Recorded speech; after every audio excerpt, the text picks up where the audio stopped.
प्रश्न है, अशोक के किस शिलालेख में उसके कलिंग विजय का वर्णन है? अशोक के किस शिलालेख में उसके कलिंग विजय का वर्णन है? तो इन चार ऑप्शन में से इसका करेक्ट आंसर कौन सा है? तो इसका राइट आंसर है डी, 13वें। अशोक के 13वें शिलालेख में उसके कलिंग विजय का वर्णन मिलता है। और अशोक ने कलिंग पर आक्रमण कब किया था? तो वो किया था 261 ईसा पूर्व, ये भी ध्यान रखना। और 13वें शिलालेख में उसके कलिंग विजय का वर्णन मिलता है, ये भी ध्यान रखना। चलिए next question, question number second, निम्नलिखित में से किस शासक ने अश्वमेध यज्ञ कराया था? कौन सा शासक है जिसने अश्वमेध यज्ञ कराया था? तो इन चार ऑप्शन में से इसका राइट आंसर कौन सा होगा? तो वो है सी, पुष्यमित्र शुंग ने। निम्नलिखित में से किस शासक ने अश्वमेध यज्ञ कराया था? तो वो करवाया था पुष्यमित्र शुंग ने करवाया था अश्वमेध यज्ञ। ओके फ्रेंड्स, चलिए next question, question number third, प्रसिद्ध व्याकरणाचार्य पतंजलि किसके समकालीन थे? प्रसिद्ध व्याकरणाचार्य पतंजलि किसके समकालीन थे? तो इन चार ऑप्शन में से इसका राइट आंसर कौन सा है? तो वो है पुष्यमित्र शुंग। इसका राइट आंसर है बी, पुष्यमित्र शुंग। प्रसिद्ध व्याकरणाचार्य पतंजलि है वो पुष्यमित्र शुंग के समकालीन थे। ओके फ्रेंड्स, चलिए next question, question number fourth, Shunga वंश का संस्थापक कौन था? शुंग वंश का संस्थापक कौन था? ये क्वेश्चन वेरी वेरी इंपॉर्टेंट है। तो इन चार ऑप्शन में से इसका राइट आंसर कौन सा होगा? तो वो होगा ए, पुष्यमित्र शुंग। शुंग वंश का जो संस्थापक था वो था पुष्यमित्र शुंग। चलिए नेक्स्ट क्वेश्चन,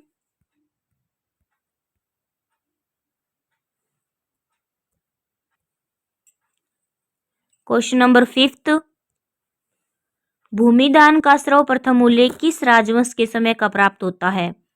भूमिदान का सर्वप्रथम उल्लेख किस राजवंश के समय का प्राप्त होता है? तो इन चार ऑप्शन में से इसका करेक्ट आंसर कौन सा होगा? तो वो होगा सी, सातवाहन राजवंश। भूमिदान का सर्वप्रथम उल्लेख सातवाहन राजवंश के समय का प्राप्त होता है। ओके, चलिए next question, question number sixth, सीसे के सिक्के किस राजवंश के शासकों ने चलाए थे? सीसे के सिक्के किस राजवंश के शासकों ने चलाए थे? तो इन चार ऑप्शन में से इसका राइट आंसर कौन सा होगा? सीसे के सिक्के किस राजवंश ने चलाए थे? तो वो चलाए थे सातवाहन। इसका राइट आंसर है बी, सातवाहन राजवंश के शासकों ने चलाए थे सीसे के सिक्के। Okay friends, next question, question number seventh, Bharat में सबसे पहले किस वंश के शासकों ने सोने के सिक्के चलाए थे? वो थे सीसे के सिक्के। वो कौन से राजवंश ने चलाए थे? वो चलाए थे सातवाहन राजवंश के शासकों ने। ओके, और ये है सोने के सिक्के, तो ये किस वंश के शासकों ने चलाए थे? इन चार ऑप्शन में से इसका करेक्ट आंसर कौन सा होगा?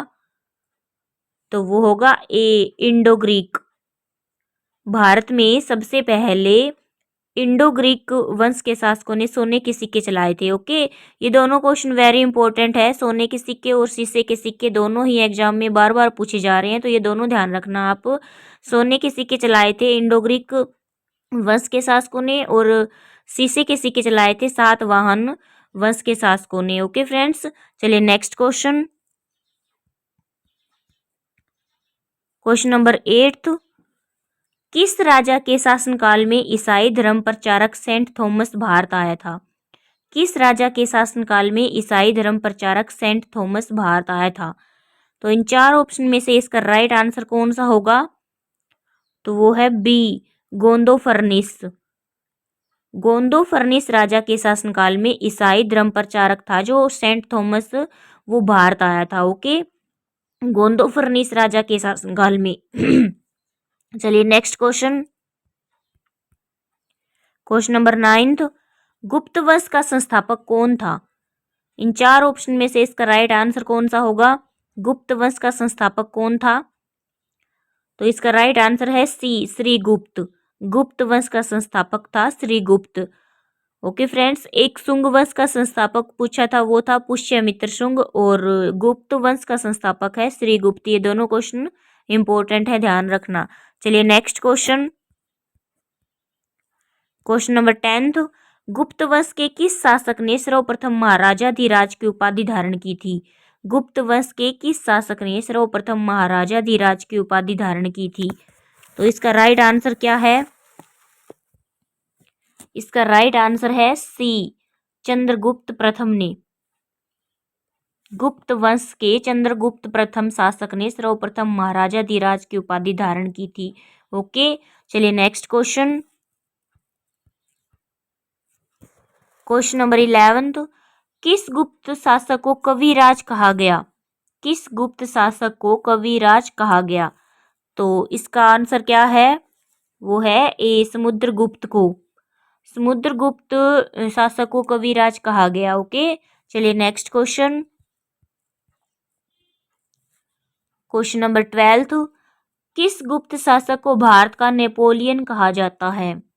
भारत का नेपोलियन किस गुप्त शासक को कहा जाता है? तो इन चार ऑप्शन में से इसका करेक्ट आंसर कौन सा होगा? तो वो होगा ए, समुद्रगुप्त को। ओके फ्रेंड्स, कविराज भी कहा गया था समुद्रगुप्त को, और भारत का नेपोलियन भी कहा गया था समुद्रगुप्त को, ये दोनों ध्यान रखना। ओके, चलिए next question, question number 13। Sri Lanka के राजा मेघवर्मन ने किस गुप्त शासक से भगवान बुद्ध का मंदिर बनवाने की अनुमति मांगी थी? श्रीलंका के राजा मेघवर्मन ने किस गुप्त शासक से भगवान बुद्ध का मंदिर बनवाने की अनुमति मांगी थी? तो इन चार ऑप्शन में से इसका करेक्ट आंसर क्या होगा? तो वो होगा समुद्रगुप्त। इसका राइट आंसर है ए, समुद्रगुप्त। श्रीलंका के राजा मेघवर्मन ने समुद्रगुप्त शासक से भगवान बुद्ध का मंदिर बनवाने की अनुमति मांगी थी। चलिए नेक्स्ट क्वेश्चन, क्वेश्चन नंबर 14। चीनी यात्री फायान किसके शासनकाल में भारत आया था? ये क्वेश्चन वेरी वेरी इंपॉर्टेंट है। चीनी यात्री फायान किसके शासनकाल में भारत आया था? तो इन चार ऑप्शन में से इसका राइट आंसर क्या होगा? तो वो होगा बी, इसका राइट आंसर है बी, चंद्रगुप्त द्वितीय। चीनी यात्री फायान था, वो चंद्रगुप्त द्वितीय के शासनकाल में भारत आया था, ये ध्यान रखना। चलिए next question, question number 15। Chandragupta Vikramaditya ने किस उपलक्ष्य में चांदी के सिक्के जारी किए थे? चंद्रगुप्त विक्रमादित्य ने किस उपलक्ष्य में चांदी के सिक्के जारी किए थे? तो इन चार ऑप्शन में से इसका करेक्ट आंसर कौन सा होगा? राजा बनने के लिए, हूणों को पराजित करने के लिए, या फिर शादी करने के लिए, या फिर शंखों को पराजित करने के लिए? ये शंख वो है। ओके, तो इसका करेक्ट आंसर क्या होगा? इसका करेक्ट आंसर होगा डी, शंखों को पराजित करने के लिए। चंद्रगुप्त विक्रमादित्य ने शंखों को पराजित करने के उपलक्ष्य में चांदी के सिक्के जारी किए थे। पेपर में ये क्वेश्चन भी पूछा जाता है कि किसने चांदी के सिक्के जारी किए थे? तो वो किए थे चंद्रगुप्त विक्रमादित्य ने। ओके, ये भी ध्यान रखना। तो फ्रेंड्स, आज मैंने आपको ये 15 क्वेश्चन करवाए हैं। अगर आपको अच्छे लगे हो तो मेरी वीडियो को लाइक कर देना, और मेरी हर एक वीडियो की नोटिफिकेशन आपको चाहिए तो मेरे चैनल को सब्सक्राइब करके बेल आइकन को प्रेस करके ऑल पे क्लिक कर देना। तो चलिए मिलते हैं नेक्स्ट वीडियो में। Thank you.